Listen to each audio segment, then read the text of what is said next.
kalian sadar ki karena tara karena Allah Taala cuma una ni anu mintudu na pitian ki kaguni ni biasa pun nama ngaribi ni langir dato piring Tetap pakai bicara nanti nih nampak gitu terus bicara ni langir apa pengalaman tapi ini sebagai orang yang ada puna nia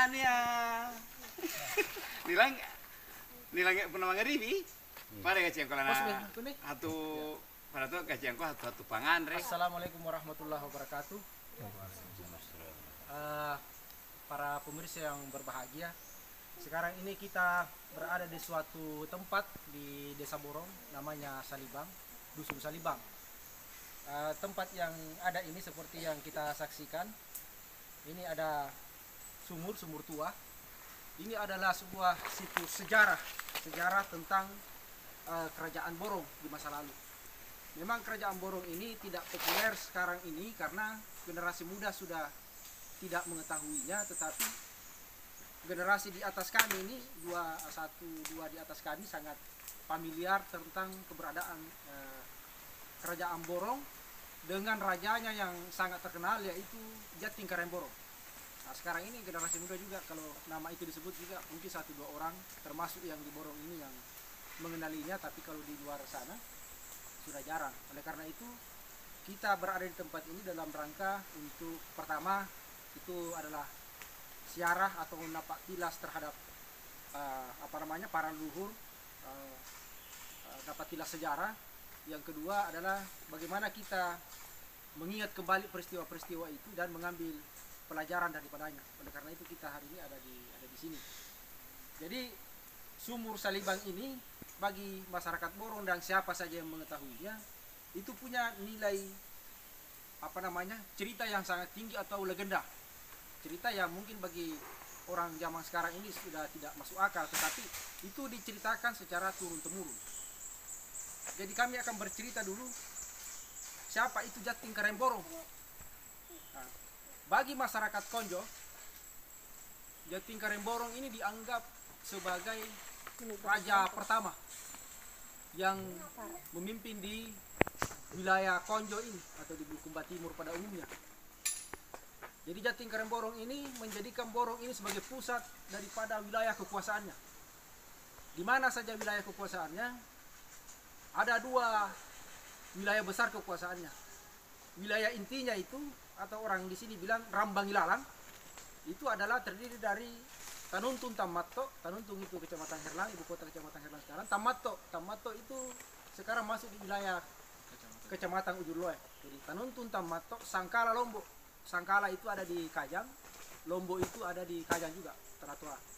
Jadi Tanuntun Tammatto, Sangkala Lombok, Buatala. Buatala itu di Sinjai. Kami lupa di daerah Kecamatan mana Sinjai. Itu Rambangilalang atau wilayah kekuasaan intinya itu Jatingkaren Borong. Nah, kemudian beliau memperluas wilayah kekuasaannya ke seberang pulau. Kemana itu? Ke Ambon Ternate. Ya, Ambon Ternate kita semua tahu posisinya ada di mana sekarang. Kaili itu di Sulawesi Tengah. Kaili adalah salah satu suku tertua di Sulawesi. Jadi Kaili. Kemudian Sape itu sekarang ini ada di Nusa Tenggara Barat. Solor sekarang ini di daerah timur. Sape, Solo, Salaparang. Nah, Salaparang itu ada juga di Nusa Tenggara Barat, yaitu di Lombok. Jadi bandar udara Salaparang itu adanya sekarang ini di Lombok, Sumbawa kalau tidak salah, pokoknya daerah situ, bandar udara Salaparang. Jadi nama-nama itu sekarang ini masih ada. Dan kisah tentang kepemimpinan Jatingkaren Borong itu diceritakan secara turun-temurun dari generasi ke generasi sampai kepada kami semua ini. Hanya saja memang kisah ini tidak dituliskan karena dia cenderung menjadi cerita sejarah atau legenda. Nah, itulah sekilas tentang Jatingkaren Borong dan wilayah kekuasaannya. Jadi Borong itu ada di Kecamatan Herlang, Kabupaten Bulukumba, Sulawesi Selatan. Nah, sekarang apa hubungannya dengan tempat ini? Nah, tempat ini adalah sumurnya ini. Bisa kau sorot-sorot sedikit ini. Nah, sumurnya ini dan wilayah di sini. Di sini karena Jatingkaren Borong ini salah satu kegemarannya adalah melakukan sabung manusia. Jadi kalau orang pada umumnya sekarang hanya mengenal sabung ayam atau sabung hewan, di masa itu Jating Karemborong melakukan sabung manusia. Jadi manusia yang disabung atau disahung orang sini bilang. Tempatnya ada di tempat anunya ada di atas sana, nanti suatu ketika kita akan melihat tempat melakukan istilahnya pertarungan antar manusia. Jadi baku cikam ini manusia. Oh, jadi di sabung itu Sitobo. Sitobo. Jadi Sitobo ini. Jadi menurut sejarahnya kalau berkumpul rakyatnya 40 laki-laki, ada versi yang mengatakan 40 laki-laki dari Goa, ada 40 dari Bone. 40 laki-laki para jagoan ini dikumpul, kemudian dipertarungkan di tempat ini. Dipertarungkan. Jadi Sitobo. Nah, di atas itu tempatnya. Nah, kalau ada yang terluka, bahkan menurut legenda, kalau ada di antara mereka yang tewas, itu hanya disirami air dari sumur ini oleh Jating Karemborong itu. Maka yang terluka itu sembuh, yang meninggal itu hidup. Nah, tentu ini tidak masuk akal kalau akal yang kita mau pakai, tetapi menurut sejarah yang diceritakan turun-temurun itulah yang terjadi. Nah, seperti itu. Jadi di sinilah tempatnya ini. Kisahnya kenapa sumur ini menjadi sangat legendaris bagi masyarakat yang mengenalnya. Jadi itulah sepintas tentang. Lalu Ya, itu batu. ya. Kenapa bisa Coba ada disorot itu batunya. batu? Dari sana. Ya. Nah, ini batu kalau kita perhatikan istilahnya morfologinya ini batu, itu dia hampir pasti sebelumnya adalah akar pohon. Akar pohon yang telah berubah menjadi fosil. Tetapi untuk memastikan itu bisa suatu ketika ada ahli arkeologi atau ahli bidang kimia yang bisa meneliti ini, apakah ini batu adalah merupakan fosil yang sebelumnya adalah akar yang memanjang. Tapi kalau kita lihat itu pola-polanya, dia seperti sebelumnya adalah akar. Nah, seperti yang ada di situ itu. Mungkin kalau suatu ketika ratusan ribu tahun atau jutaan tahun yang akan datang juga sudah berubah menjadi fosil seperti ini. Tetapi itu baru asumsi, baru spekulasi, kita tidak tahu apa betul seperti itu. Tapi kelihatannya seperti itu. Artinya batu ini nanti bisa menjadi saksi sejarah tentang usia peradaban yang ada di Borong ini. Bahwa di sekian juta tahun yang lalu itu sudah ada manusia di sini dan membangun kerajaan seperti yang kami maksud tadi. Memang keberadaan Jating Karemborong ini dan kerajaan Borong pada umumnya itu merupakan tantangan dari para sejarawan untuk meneliti tentang keberadaannya itu. Karena apa yang kita ketahui ini, apa yang kami sampaikan ini adalah cerita dari turun-temurun. Dan nama-nama tempat-tempat yang menjadi wilayah kekuasaan Jating Karemborong itu sampai hari ini masih ada. Seperti itu tadi. Ambon, Ternate, Kaili, sampai Solo, Seraparang masih ada sampai sekarang ini. Itu di wilayah timur Indonesia. Artinya wilayah kekuasaan Jating Karemborong itu adalah wilayah timur Indonesia ini.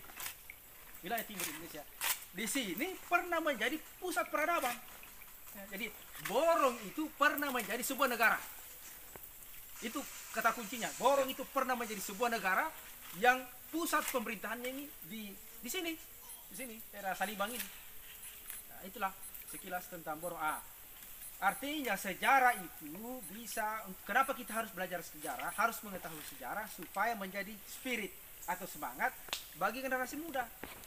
Dan manusia itu harus punya kesadaran sejarah. Dia harus tahu dari mana dia berasal.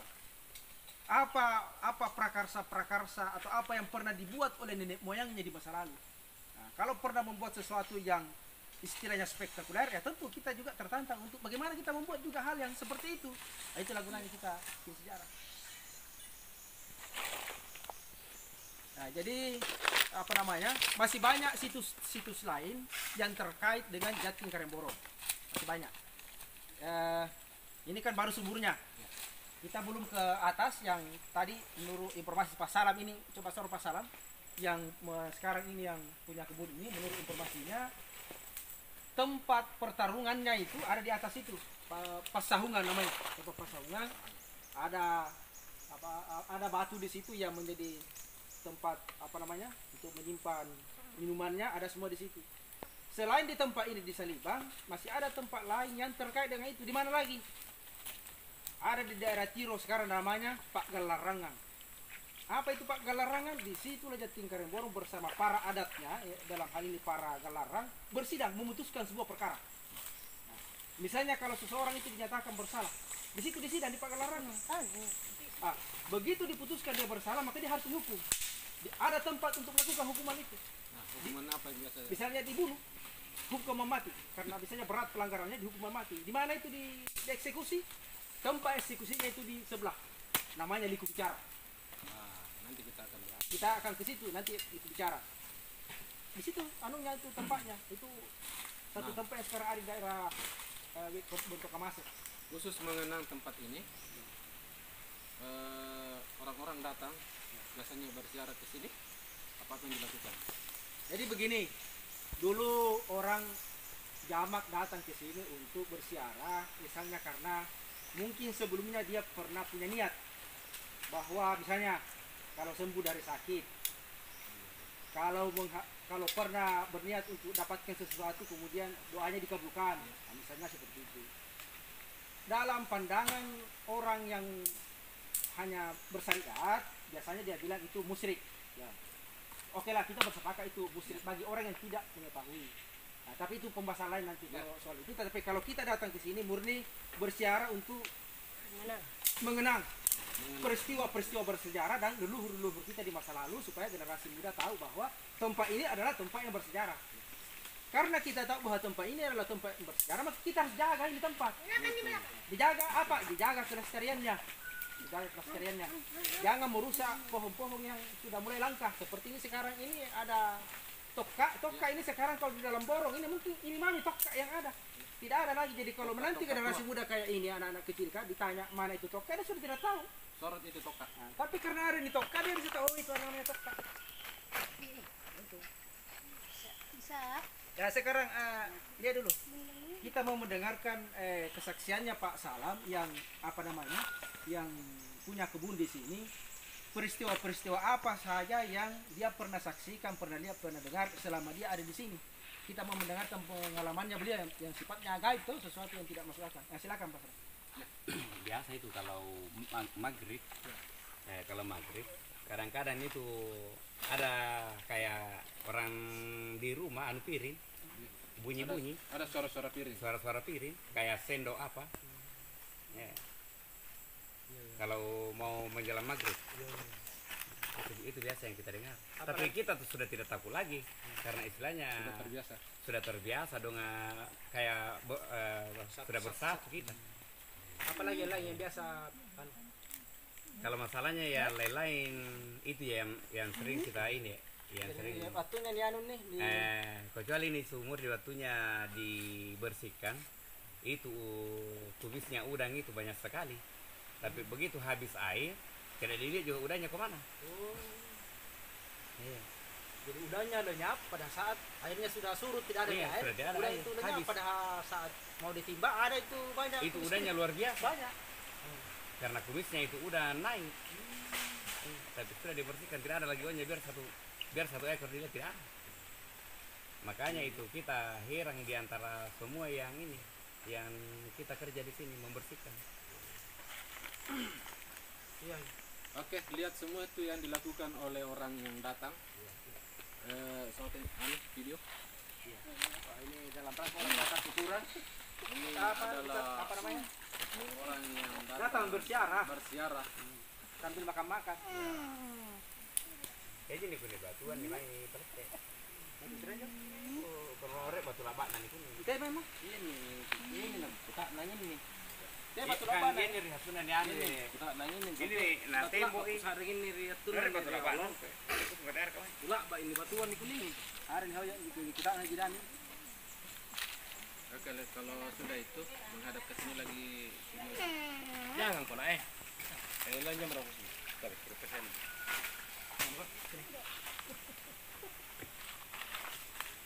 Jadi itulah apa namanya video kita tentang terkait dengan tempat ini pada hari ini.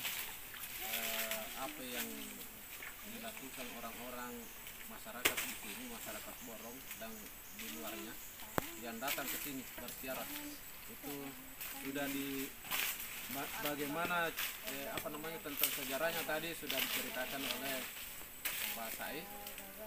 saudara kita, terus juga apa-apa yang dilakukan oleh masyarakat yang datang sudah kita video.